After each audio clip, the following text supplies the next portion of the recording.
So, to continue this tour of Madame Dubonnet, we are on the riverside level, the upper ground floor, what used to be the second, or first floor I suppose you'd say in English, but is now the riverside because the levee was built against the property.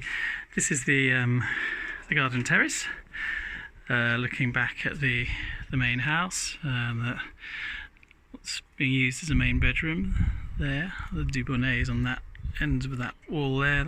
This is facing to the east.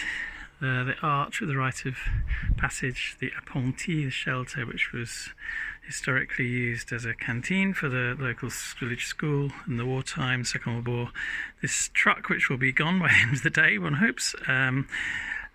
Large barn, which we can have a look at, and a huge attic space with a good roof on this part of the property, crying out for solar panels on the south-facing wall, south-facing roof, just as this extensive roof is too.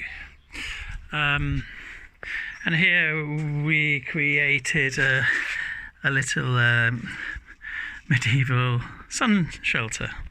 In what used to once upon a time to be two toilets, a little toilet block, probably for the workers, and that's the little boulangerie which we'll go out to look at, and we'll go through this archway into the garden orchard next. So back down these magnificent stairs, and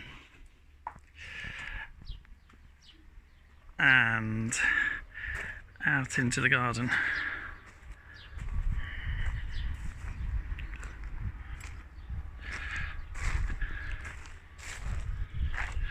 Looking back at the house, that terrace we were just on, the neighbour's house is down here. Gingerbread cottage roof, which needs a bit of restructuring and crying out for solar panels.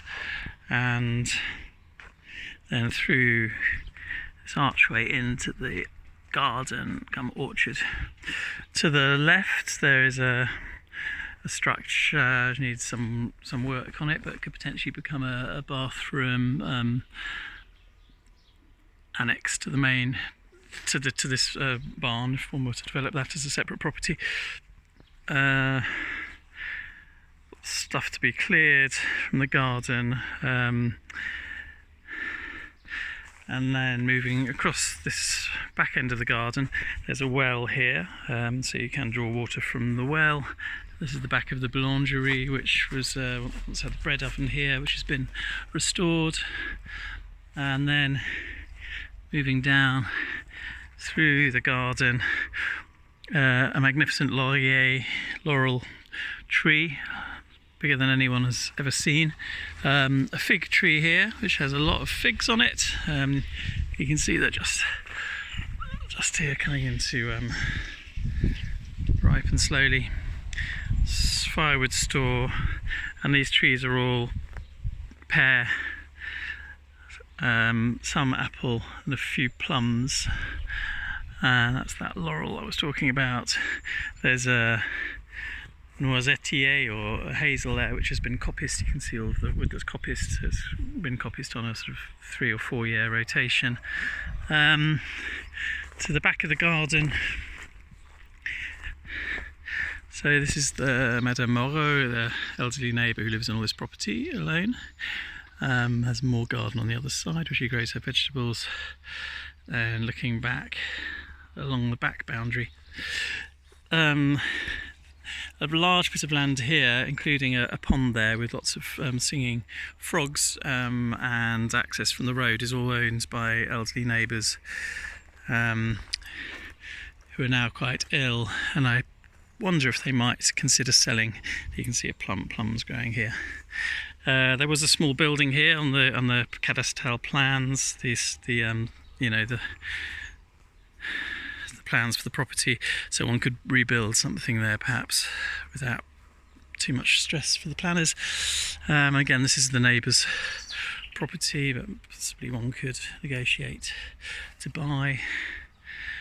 And then looking back along the end of the property, And I'll walk back past this William pear tree through what's mostly cherry trees in this part, and the neighbour's barn on this side.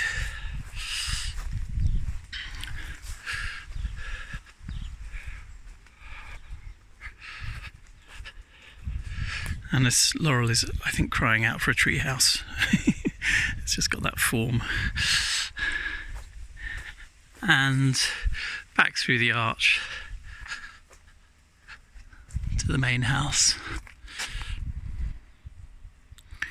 which, as I've been saying, this is the old 15th century part, and this 16th century, and then this tower was built later.